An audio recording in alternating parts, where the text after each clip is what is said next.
Continuamos en Historia Moderna de España, la parte primera, del año 1469 a 1665. Estamos en la UNED. Y vamos a hablar del epitafio para un imperio, el centro y la periferia. La Castilla legada por Felipe IV a su hijo de 4 años era una nación que esperaba un salvador. Había sido derrotada y humillada por sus enemigos tradicionales, los franceses. Había perdido los últimos vestigios de su hegemonía política en Europa y había visto algunas de sus más valiosas posesiones de ultramar caer en manos de los heréticos ingleses y holandeses. Su situación financiera era caótica, su industria estaba arruinada, su población desmoralizada y disminuida. Burgos y Sevilla, antaño los dos motores de la economía castellana, conocían malos tiempos. La población de Burgos, que había rondado los 13.000 habitantes en 1590, había descendido a solo 3.000 en 1646, y Sevilla perdió 60.000 habitantes, la mitad de su población, durante la terrible epidemia de 1649. Aunque la ciudad rival de Cádiz se apoderó gradualmente de la posición que dentro del comercio con América había ocupado antaño Sevilla, el tráfico comercial estaba ahora ampliamente controlado por comerciantes extranjeros que habían conseguido numerosas concesiones de la corona española. Castilla estaba agonizando, tanto económica como políticamente, y mientras los esperanzados y compadecientes extranjeros rodeaban su lecho de muerte, sus agentes saqueaban la casa. ¿Había entonces alguna esperanza de resurrección? Castilla, que durante tanto tiempo había vivido ilusiones, se aferraba aún más a la poderosa de todas con una tenacidad nacida de la desesperación. Sin duda alguna surgiría un Mesías que salvaría a su pueblo. Pero por desgracia, aunque no faltaron candidatos durante los 35 años de reinado de Carlos II, sus prendas resultaban, tras un detenido examen, decepcionantes. El pobre rey, el centro de todas las esperanzas, resultó ser un enfermo raquítico y un débil mental, la última rama marchita de un linaje degenerado. Su madre, la reina regente Mariana, estaba totalmente desprovista de capacidad política. Su hermanastro, don Juan José de Austria, hijo ilegítimo de Felipe IV, se autoconvenció y consiguió convencer a muchos otros de que era un nuevo don Juan, nacido para la salvación de España. Su padre, más inteligente, tuvo la precaución de excluirle del gobierno que legó a su hijo Carlos II. Este estaba formado por un cuerpo cuidadosamente seleccionado de 5 ministros que actuaban como junta de gobierno para asesorar a la reina regente hasta que el rey alcanzase la edad de 14 años. En esta junta, el equilibrio entre los personajes y las diferentes nacionalidades estaba escrupulosamente mantenido. Uno de sus principales miembros era el astuto conde de Castrillo, que había organizado la destitución de Olivares en 1642-43. Desde la muerte de don Luis de Haro en 1661, Castrillo había gobernado el país en unión de un odiado rival, el duque de Medina de las Torres, quien sin embargo fue excluido de la junta. Los otros miembros eran el conde de Peñaranda, el diplomático que había negociado el Tratado de Münster, Cristóbal Crespí, vicecanciller valenciano del Consejo de Aragón, el marqués de Aitona, un noble de gran experiencia militar, miembro de una distinguida familia catalana, un clérigo, el cardenal Pascual de Aragón, hijo del duque de Cardona, el grande catalán que había vivido virrey de Cataluña desde 1630 y un vasco, Blasco de Loyola, que actuaba de secretario de la Junta. De la composición de esta junta se desprende claramente que Felipe IV había aprendido la lección de la Revolución Catalana y estaba decidido a asociar a representantes de las diferentes provincias de la península en la delicada tarea de gobernar a España durante la minoría real. Los días de la hegemonía castellana habían pasado a la historia, y aun cuando la Junta de Felipe IV resultó no ser más que una institución efímera que pronto cedió su poder al austriaco padre Nithard, el jesuita confesor de la reina, el principio de escrupulosa consideración de los derechos provinciales que informaba su composición fue prudentemente mantenido durante el resto de la centuria. La debilidad de Castilla, en realidad, hizo del reinado de Carlos II la edad dorada de las clases privilegiadas de las diferentes provincias de la monarquía. En España y en Italia, los fueros de las provincias recibieron un nuevo soplo de vida. En América, la aristocracia colonial pudo reunir grandes propiedades sin tropezar con la interferencia de un gobierno central que durante el siglo XVI había luchado tan denodadamente para conservar un control efectivo sobre sus nuevas posesiones. El medio siglo que asistió a la consolidación del poder real en Francia fue, pues, para la monarquía española, una época de continua descentralización, un periodo durante el cual el sistema federal aragonés era aceptado quizá de mejor grado que en cualquier otra época por el gobierno de la Casa de Austria. No era este, sin embargo, un federalismo por convicción, sino un federalismo por la fuerza. La tranquilidad de que gozaban las diversas provincias de la monarquía era una consecuencia directa de la debilidad de Castilla. Incapaz de abordar sus propios problemas y sin energía ni recursos para repetir los experimentos centralizadores del conde-duque de Olivares, Castilla permitió a las otras provincias que viviesen su propia vida y se resignó tácitamente a una fórmula constitucional que no era en realidad nada más que una ficción política para encubrir el estancamiento administrativo y político en un mundo que estaba en pleno cambio.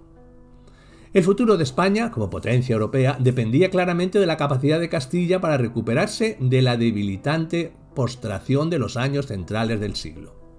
La necesidad más inmediata era la de un largo periodo de buen gobierno, pero desgraciadamente no había nadie capacitado para proporcionarlo. La reina y el padre Nijard, tras haber reducido a la Junta a la impotencia, no tenían ni la menor idea de cómo emprender la tarea de restablecer un país en el que ambos eran extranjeros. Las Cortes de Castilla, que en este momento podían haber intervenido, habían demostrado desde tiempo atrás que no eran más que un foro, en el que los procuradores velaban por los intereses de su privilegiada clase, y no se produjo ninguna protesta importante cuando, a partir del año 1665, dejaron de ser convocadas. La aristocracia castellana no era tampoco capaz de llenar el vacío dejado por la desaparición del poder real. Las grandes familias aristócratas habían podido capear los temporales económicos de mediados de siglo gracias a la posesión de vastas e inalienables propiedades, pero salvo una o dos distinguidas excepciones, como el conde de Oropesa, sus representantes eran de una mediocridad tan absoluta que nada podían hacer por la salvación del país. El colapso moral e intelectual de las clases dirigentes castellanas, que tanto había preocupado al conde-duque una generación antes, salía plenamente a la luz, ahora cuando España menos lo podía tolerar. Mientras los consejos, carentes de una dirección superior firme, disputaban por cuestiones de precedencia y jurisdicción, aventureros políticos se integraban en la corte para obtener su favor. El padre Nijard se había ganado numerosos enemigos y uno de ellos, y no el menor, era don Juan José de Austria. Temiendo una detención inminente, don Juan huyó en octubre de 1668, primero a Aragón y más tarde a Cataluña. Durante los meses de invierno consiguió atraerse entusiásticos seguidores en los reinos levantinos y cuando a principios de 1669 se trasladó a Madrid para entrevistarse con la reina, fue acogido con aclamaciones a lo largo de su ruta. Sintiéndose cada vez más un héroe conquistador, a medida que se acercaba a Madrid, al llegar a Torrejón de Ardoz, se consideró bastante fuerte para exigir la dimisión de Nijard. Al día siguiente, el 25 de febrero de 1669, Nijard huyó precipitadamente de Madrid y un triunfo de don Juan pareció completo. El golpe de Estado lanzado por don Juan José en 1669 tenía ciertamente una importancia simbólica, por cuanto era la primera ocasión en la historia de la España moderna en la que se llevaba a cabo un intento desde la periferia de la península para apoderarse del gobierno de Madrid. En este sentido, insinuaba un cambio de gran importancia en la balanza de las fuerzas políticas en el interior de España. Hasta 1640 había sido siempre Castilla la que había intervenido en la vida de las provincias periféricas, pero ahora, vez primera, eran las provincias periféricas las que intentaban mediar en los asuntos de Castilla. Aunque el golpe de don Juan estaba mal planeado, se había sentado, sin embargo, un precedente. Y en cierto aspecto se trataba de un precedente esperanzador, pues se demostraba que Aragón y Cataluña estaban empezando a salir de su aislamiento político y a mostrar el interés por la buena marcha de la monarquía que Olivares les había exigido con tanta insistencia y con tan pobres resultados. Don Juan carecía de habilidad política para explotar una situación que parecía habérsele vuelto decididamente favorable. Obtuvo de la reina la necesaria aprobación para la creación de una junta de alivios, destinada a introducir profundas reformas, pero que en realidad solo supo idear mejorías menores en el sistema fiscal castellano y dejó intactos los errores fundamentales.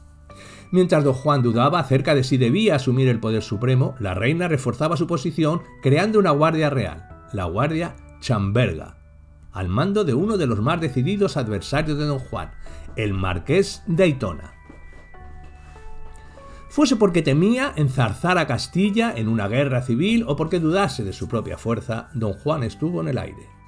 Luego, don Juan sorprendió a todo el mundo aceptando el ofrecimiento que le hacía la reina del Virreinato de Aragón y se retiró prudentemente de las cercanías de la capital. Tras el fracaso del golpe de Estado, incruento de don Juan José, en Madrid el poder cayó en manos de un aventurero andaluz que había conseguido el favor de la reina. Era Fernando de Valenzuela, hijo de un capitán del ejército. Valenzuela consiguió congraciarse al pueblo de Madrid dándole pan barato y corridas de toros, pero tuvo que hacer frente a la hostilidad de don Juan José y a la oposición de los grandes, resentidos por su rápida ascensión hasta las filas más altas de la aristocracia. Cuando Carlos II fue oficialmente proclamado mayor de edad, en 1675, se esperaba que Valenzuela fuese sustituido por Juan José, pero una vez más, don Juan se dejó manejar y la reina madre y Valenzuela consiguieron mantenerse en el poder.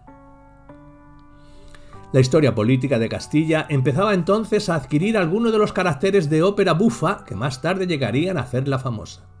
En efecto, fue entonces cuando apareció, por vez primera, uno de los ingredientes principales de la política castellana del siglo XIX, el pronunciamiento. Mientras los grandes exagerados por el ingreso de Valenzuela en sus filas se unían en diciembre de 1676 para exigir la vuelta de don Juan, emprendió la marcha sobre Madrid, al frente del ejército que había luchado contra los franceses en Cataluña. La reina tomó el único camino que le quedaba en tales circunstancias y le ofreció el gobierno. Valenzuela fue detenido y desterrado a Filipinas. Desde allí se trasladó más tarde a México, donde una caída de caballo puso un espectacular final a su no menos espectacular carrera.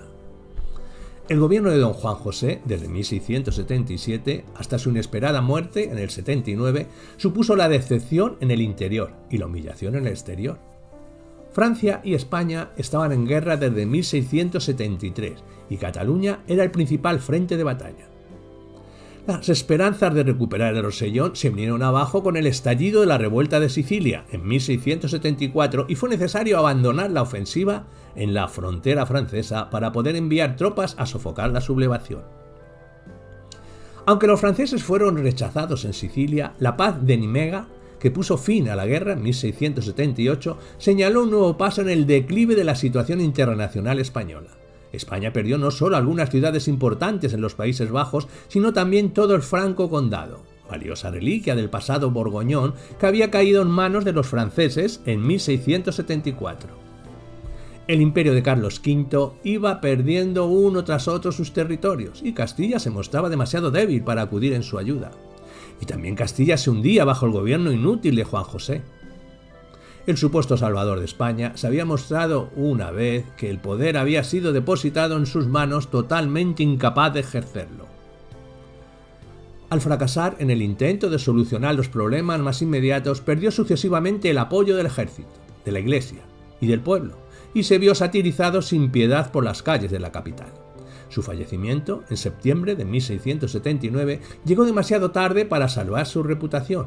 Murió como había vivido, como el primero de una larga serie de mediocres gobernantes de los que los castellanos lo esperaban todo y no obtuvieron nada. Hacia 1680, entre la muerte de don Juan José y la caída de su mediocre sucesor, el duque de Medinaceli, en 1685 la suerte de Castilla alcanzó su punto más bajo.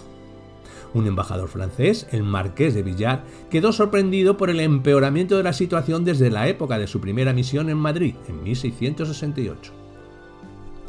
Aunque el poder y la policía de los españoles habían disminuido constantemente desde principios de siglo, el cambio se había hecho tan grande en los últimos tiempos que se pueden realmente ver cómo se produce de un año a otro.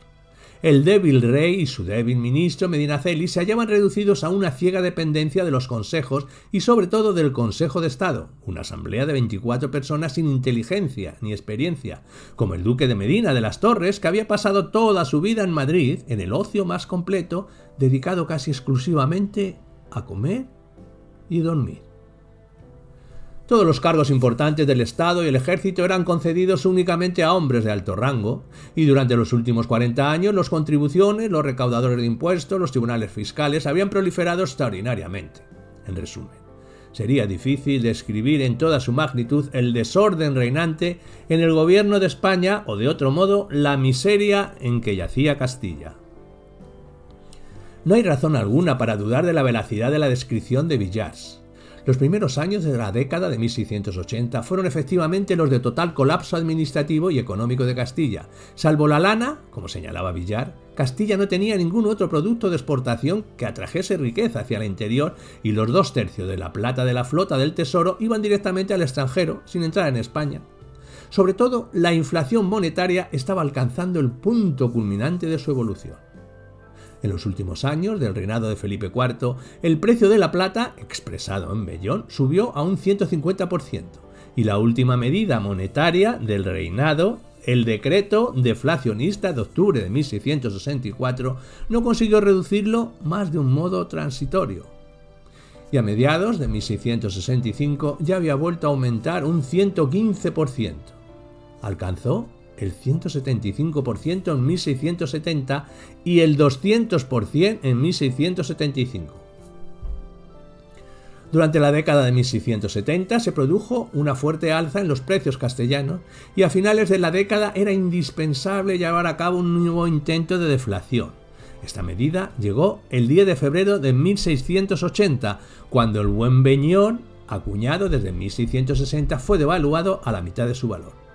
El decreto produjo un violento colapso de los precios y acarreó una serie de bancarrotas, empezando por la de la corona. El mercado negro se extendió. Estallaron motines en Toledo y Madrid. La familia real no consiguió reunir los fondos suficientes para su viaje anual a Aranjuez. Y lo que es peor, los últimos restos de la industria castellana quedaron destruidos. La paralización económica de Castilla en la década de 1680 se vio acompañada por la paralización de su vida cultural e intelectual. Los años de depresión de finales del reinado de Felipe IV se habían visto por lo menos iluminados por la luz crepuscular de las grandes realizaciones culturales de Castilla. Pero Gracián había fallecido en 1658, Velázquez en 1660 y Zurbarán en 1664.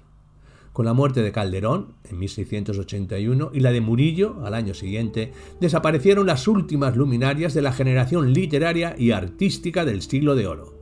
Estos hombres no tenían unos dignos sucesores. En una época en que los cerebros se volvían a otros lugares de Europa hacia la investigación filosófica y científica, el espíritu de investigación estaba prácticamente muerto en Castilla. Existían aún grupos aislados de estudiosos llenos de vocación, pero el nivel cultural había decaído y las universidades habían caído en el más árido tomismo y se mostraban hostiles a cualquier indicio de cambio. Las causas exactas de la decadencia intelectual de la Castilla de finales del XVII son muy difíciles de determinar. Los efectos de la educación contemporánea son bastante evidentes, pero no está nada claro a qué se debe atribuir dichos defectos.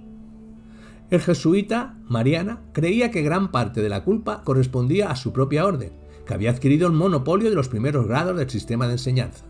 En un discurso sobre los asuntos de la Compañía de Jesús, escrito en 1605, señalaba que su orden se había encargado de la enseñanza de las letras humanas en las más importantes ciudades españolas. No hay duda, seguía diciendo, sino que hoy en España se sabe menos latín que hace 50 años. Creo yo, y aún antes tengo por cierto, que una de las causas más principales de este daño es estar la compañía encargada de estos estudios. Antiguamente, los preceptores de gramática seglares eran peritos en varias ramas del saber, pues gastaban toda la vida en aquel oficio. Pero entre los nuestros apenas hay quien sepa de esto y los seglares, por ver los puestos ocupados, no se dan a estas letras y profesión. Mariana era un crítico tan apasionado de su propia orden que sus juicios son en general demasiado partidistas para que se puedan confiar plenamente en ellos. Algunos aspectos de la enseñanza que se proporcionaban los jesuitas eran muy buenos. El interés que se ponía en las escuelas jesuitas por la producción dramática, por ejemplo, parece haber actuado como poderoso estímulo para el drama español y como pone de relieve el currículum del Colegio Imperial de Madrid, la ciencia y las matemáticas no estaban olvidadas en los centros superiores de enseñanza. El propio Mariana, aunque critica la enseñanza primaria, admite que los estudios superiores estaban mejor organizados. Este comentario puede quizá proporcionar una clave para comprender el carácter de la educación de los jesuitas en España, pues no todos los estudiantes, ni mucho menos, llegaban hasta los últimos cursos de sus estudios. Como el estudiante medio, en las escuelas de los jesuitas no empezaba el estudio de las ciencias, las matemáticas y la filosofía hasta la edad de 16 años.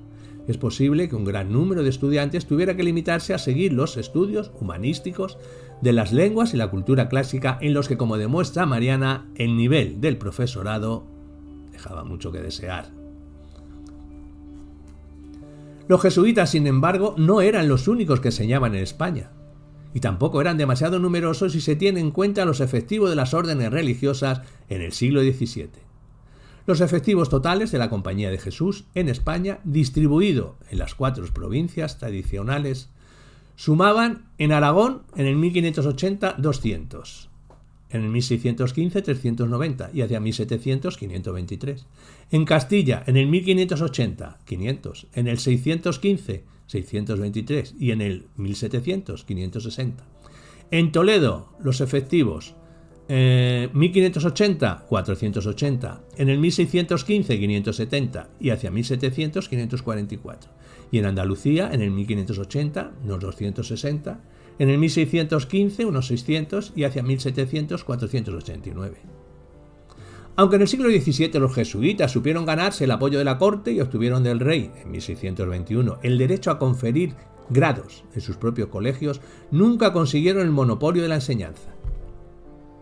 Las universidades siguieron luchando contra ellos con todos los medios a su alcance e hicieron cuanto pudieron por evitar la creación del Colegio Imperial, pero las universidades no podían ofrecer nada mejor a cambio. En efecto, fue precisamente con el fin de proporcionar a los jóvenes aristócratas españoles una base más sólida en materias como las ciencias y las matemáticas, por lo que Olivares y su confesor jesuita Hernando de Salazar habían originalmente decidido fundar un nuevo colegio en Madrid. Pero el Colegio Imperial fue un fracaso. De un modo semejante, la famosa Academia Madrileña, donde desde 1583 se habían debatido cuestiones científicas y matemáticas, dejó de existir en la misma época en que el Colegio Imperial se fundaba. De algún modo, la curiosidad y el afán intelectuales que habían caracterizado a la Castilla del siglo XVI habían desaparecido. La Iglesia había perdido también su antigua vitalidad. Había muy pocos seminarios para preparar a un clero cada vez más numeroso y muchos de los clérigos se distinguían por su ignorancia. Felipe IV llevó a cabo varios intentos para reducir la riqueza y la expansión de la Iglesia e intentó, con cierto apoyo por parte de Roma, emprender una reforma de las órdenes religiosas. En 1677 se volvió a considerar seriamente la necesidad de una reducción de los efectivos del clero y de un nuevo intento de reforma de las órdenes, pero, una vez más, no se llevó a cabo nada importante. Los intereses creados eran demasiado poderosos, la oposición a cualquier cambio demasiado fuerte y la corona demasiado débil para hacer lo que era necesario.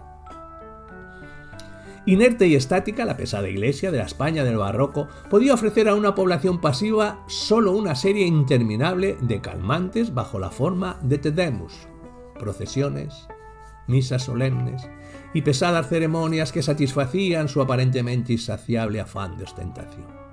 En algunos lugares las fiestas religiosas ocupaban más de una tercera parte del año. Las ceremonias eclesiásticas habían degenerado en un punto formalismo y en un puro formalismo los dogmas en superstición, y en todo el peso muerto del vasto aparato de la burocracia eclesiástica pesaba duramente sobre Castilla. Sería un error, sin embargo, creer que la indolente Castilla de Carlos II, dominada por los sacerdotes, traducía la situación general española. En algunas partes de la península existían señales inequívocas de una nueva vitalidad, tanto intelectual como económica. Por desgracia, se sabe tan poco acerca de la historia económica y social de España de la segunda mitad del siglo XVII que todas las afirmaciones acerca de las fluctuaciones de la economía española deben ser consideradas como puramente provisionales. Pero ya en el último cuarto de siglo se pueden discernir las primeras tímidas indicaciones de un resurgir económico. El hecho de que las diferentes regiones de la península hubiesen permanecido confinadas en sus respectivos compartimentos económicos, curiosamente desligadas entre sí, indica que el ritmo de la decadencia económica varió de una región a otra. Parece ser que el declive de Castilla se inició antes y terminó más tarde que la de las otras partes de España. En el Principado de Cataluña, por ejemplo, la crisis comercial data del año 1630 aproximadamente, y la crisis demográfica y financiera de la década de 1640. Y mientras Castilla experimentó violentos movimientos inflacionistas y deflacionistas durante la década 1660 al 70 y al 80, la moneda catalana quedó estabilizada después de la deflación de 1654. Valencia, que se vio también libre de la calamidad del vellón castellano, experimentó una caída de precios y salarios en la década del 1650 al 60 y de este al 70. En conjunto, parece que las fluctuaciones económicas de las provincias periféricas se ajustaban más que las de Castilla a las fluctuaciones generales europeas y que del mismo modo que todo el occidente europeo resurgía hacia 1670, de medio siglo de depresión, la periferia española seguía el mismo proceso. Aunque su proyecto no produjese frutos inmediatos, era un signo esperanzador que 32 representantes aragoneses se reuniesen en 1674 bajo la presidencia de don Juan José, para debatir los medios de hacer renacer la economía del reino y librarla del control de los extranjeros. Aún era más esperanzador el cambio de actitud de la generación posrevolucionaria catalana. Sus experiencias entre 1640 y 1652 habían producido, al parecer, un profundo shock en el Principado y lo forzaron a hacer frente por vez primera a la realidad de su debilidad en un mundo de grandes potencias.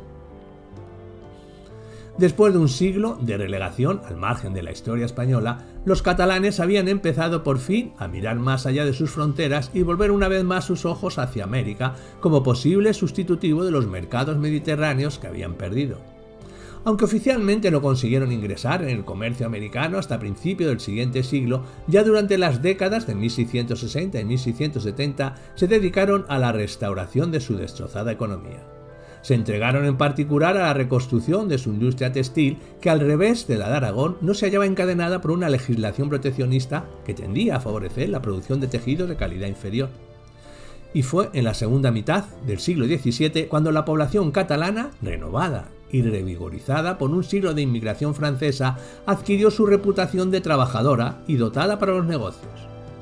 A medida que las oportunidades económicas aumentaban, el orden público se iba consolidando. La época del bandolerismo había pasado a la historia, reemplazada por la era, menos pintoresca, del industrialismo artesano. La lenta recuperación de Cataluña, pese al permanente estado de guerra con Francia, fue el preludio de la más importante transformación económica en la historia moderna de España. El dominio económico de España se desplazaba del centro hacia la periferia, donde el peso de los tributos era más ligero y donde la postración económica había sido menos completa. Y los viajeros extranjeros señalarían cada vez más el contraste entre la vitalidad y densidad de las regiones periféricas y la despoblación y la miseria de Castilla. El creciente intervencionismo de las provincias periféricas en la vida política de la monarquía, como la prueba el frustrado golpe de estado de Juan José, es una señal más de la gradual desplazamiento de la preeminencia desde el centro hacia la periferia. Y a finales del siglo XV y durante todo el XVI, Castilla había hecho a España. Ahora, a finales del XVII, se daba por primera vez la posibilidad de que España rehiciese a Castilla. Después del terrible colapso de 1680, empezó a advertirse que incluso para Castilla lo peor había pasado ya. La historia de Castilla se empareja con demasiada ligereza a la muerte en vida de su hechizado monarca, como si en el año 1700, que fue el de la muerte de Carlos II, señalase también el fin de la prolongada agonía de Castilla y el comienzo de una nueva vida bajo un nuevo régimen. Pero existen muchas posibilidades de que una investigación más detenida descubra una ligera recuperación castellana durante los últimos 15 años del siglo, pese a la desastrosa guerra con Francia, del 1689 al 1697. Después de 1686, parece ser que la situación financiera de Castilla se estabilizó y en 1693 cesó la acuñación del vellón. Además, el país había dado por fin con un gobernante de auténtica talla en la persona del conde de Oropesa, que actuó como primer ministro de 1685 a 1691. Este llevó a cabo serios intentos para reducir los impuestos y los gastos del gobierno y aunque se vio finalmente desbordado por poderosos intereses creados, por lo menos consiguió algo y señaló el camino a seguir a otros más afortunados que él. Pero más esperanzador aún, quizá, que el transitorio ministerio de Oropesa fue el primer indicio de un renacer intelectual que también se inició en la periferia, esta vez en Andalucía, que aún conservaba sus lazos con el mundo exterior. En efecto, en Sevilla, aunque la universidad estaba agonizando, los círculos médicos en particular, empezaban a dar señales de una nueva vida intelectual. Y en 1697 se creó una sociedad para el estudio de la filosofía experimental, objetivo que iba a ser promovido en parte por la compra de libros extranjeros. Incluso en el señoliento clima espiritual de la España de Carlos II, la edad de la razón empezaba, aunque con retraso, a alborear.